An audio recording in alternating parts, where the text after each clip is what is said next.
2014లో రాష్ట్రం వచ్చినాడు మనకు ఆ రోజు కాంగ్రెస్ వాళ్ళు ప్రభుత్వాన్ని అప్పజెప్పి రాష్ట్రాన్ని అప్పజెప్పి పోయింది. మనకు అప్పజెప్పినాడు మన రాష్ట్రం మీద ఉన్న అప్పు 72,000 కోట్ల రూపాయలు. 72,000 కోట్ల రూపాయలు. మనం దిగిపోయినాడు అప్పు గురించి చెప్పాలి, అప్పుతో పాటు మీకు ఆదాయం గురించి కూడా చెప్పాలి. అప్పుతో పాటు అప్పేమో 72,000 కోట్లు. రాష్ట్రం యొక్క తలసరి ఆదాయం 1,14,000 రూపాయలు. అంటే జుట్టుకు 1,14,000 రూపాయల ఆదాయంతో మనకు అప్పచెప్పింది. అట్లాగే బడ్జెట్లో పెడతాం రెవెన్యూ సర్ప్లస్ అంటాం. రెవెన్యూ సర్ప్లస్ అంటే ఏంది? జీతాలు ఇయ్యంగా, పెన్షన్లు ఇయ్యంగా, మిత్తిలు గట్టంగా, అప్పులు గట్టంగా, సబ్సిడీ గట్టంగా రాష్ట్ర ఆదాయము రాష్ట్ర ఖర్చు కంటే ఎక్కువ ఉంటే దాన్ని రెవెన్యూ మిగులు రాష్ట్రం అంటారు, రెవెన్యూ సర్ప్లస్ అంటారు. మనకు అప్పచెప్పినాడు 369 కోట్లు రెవెన్యూ మిగులు. ఏది? 2014లో 72,000 కోట్ల అప్పులు, తలసరి ఆదాయం 1,14,000, 369 కోట్ల రెవెన్యూ సర్ప్లస్. ఇది మనకు అప్పచెప్పిన పరిస్థితి. మరి మనం దిగిపోయినాడు పరిస్థితి ఏందో ఎరికేనా? మనం దిగిపోయినాడు తలసరి ఆదాయం 1,14,000 రూపాయలున్న తలసరి ఆదాయాన్ని 3,56,000 రూపాయలకు చేసినాడు కేసీఆర్ గారి ప్రభుత్వం. ఎట్లా పెరిగిందని మీరు అడగచ్చు. ఇప్పుడు సీనన్ ఏం చెప్పిండు?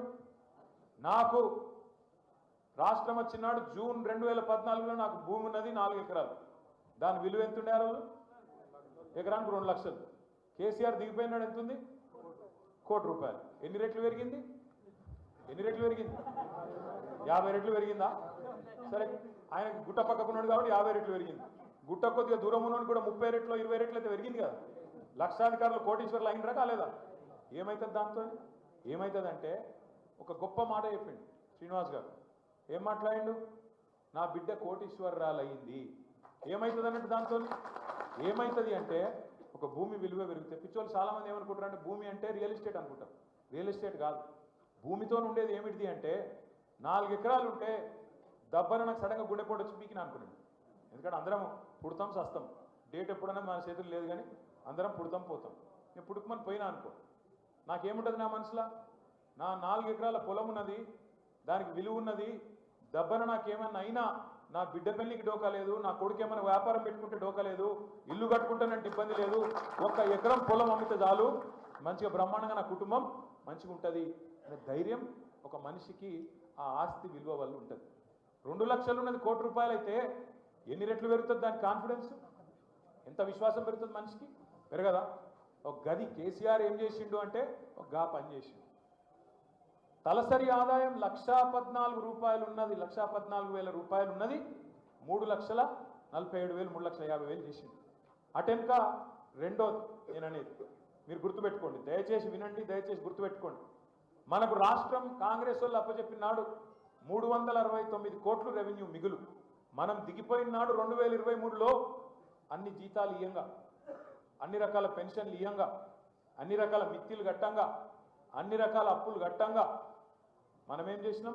ఎందుకంటే రాష్ట్రం యొక్క బడ్జెట్ సైజ్ కూడా పెరుగుకుంటూ వచ్చింది. మొదటి సంవత్సరం బడ్జెట్ సైజ్ ఎంత? 60,000 కోట్లు.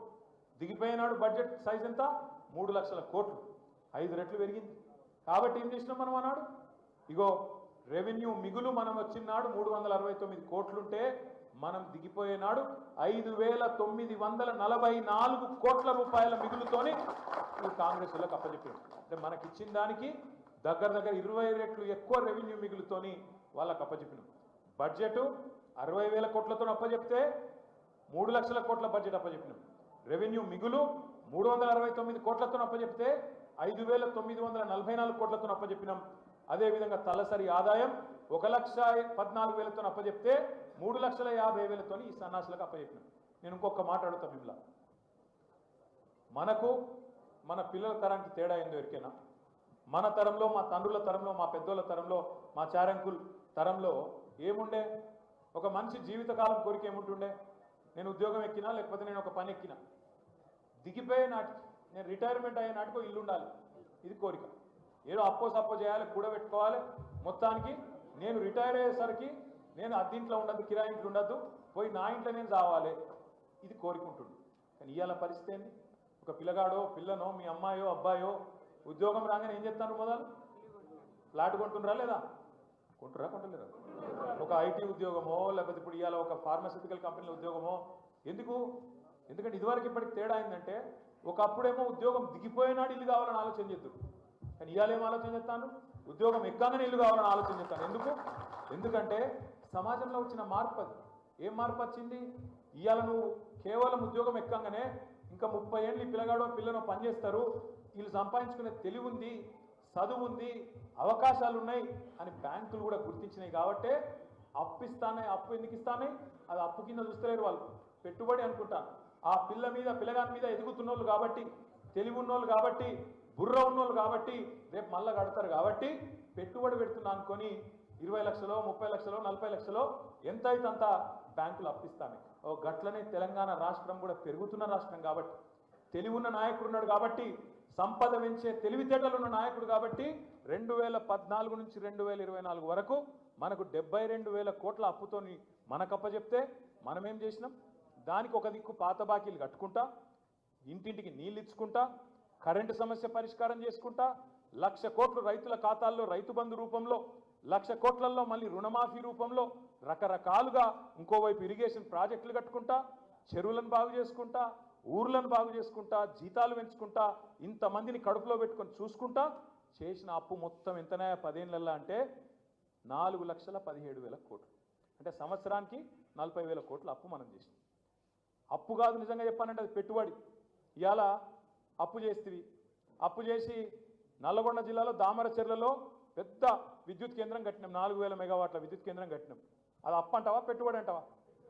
అది భవిష్యత్తు మీద పెట్టిన పెట్టుబడి కదా. కరెంటు లేకపోతే ఇండస్ట్రీ ఎట్లా నడుస్తుంది? కరెంటు లేకపోతే వారానికి 3 రోజులు పవర్ హాలిడే ఉండే తెలంగాణలో, మరి ఎట్లా నడవాలి?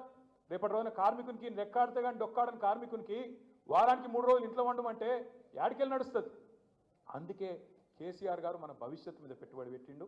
సంవత్సరానికి 40,000 కోట్లు తీసుకొచ్చి మనకు అవసరం, భవిష్యత్తుకు అవసరం ఉన్న ఒక్కొక్కటి కట్టిండు. అది కాళేశ్వరం కావచ్చు, పాలమూరు రంగారెడ్డి ఎత్తిపోతల పథకం కావచ్చు, సీతారామ కావచ్చు, దామెరచర్ల విద్యుత్ కేంద్రం కావచ్చు, యాదాద్రి గుడి కావచ్చు, 33 జిల్లాల్లో 33 మెడికల్ కాలేజీలు కావచ్చు, 2,600 రైతు వేదికలు కావచ్చు, 1,00,000 కోట్ల రూపాయలు రైతుల ఖాతాల్లో వేసుడు కావచ్చు. ఇట్లా ఒక్కొక్కటిగా కేసీఆర్ గారు మన భవిష్యత్తు కోసం 10 ఏళ్లలో మన పిల్లల భవిష్యత్తు కోసం పెట్టుబడి పెట్టిండు. నేను ఒక్క మాట అడుగుతున్నా సోదరులారా, ఇవాళ జీతాలకు పైసలు లేవని చెప్పే సన్నాసులు, ఇచ్చిన హామీలకు నెరవేర్చే ముఖం లేని సన్నాసులు అడగాల మీరు ఖచ్చితంగా. ఏం అడగాలి? 10 ఏళ్ళు మరి మీరు లేరా అసెంబ్లీలో? 10 ఏళ్ళు బడ్జెట్లు పెట్టినప్పుడు మీరు లేరా? 10 ఏళ్ళు కంట్రోలర్ అండ్ ఆడిటర్ జనరల్ కాగు రిపోర్ట్లు వచ్చినప్పుడు మీరన్నా లేరా?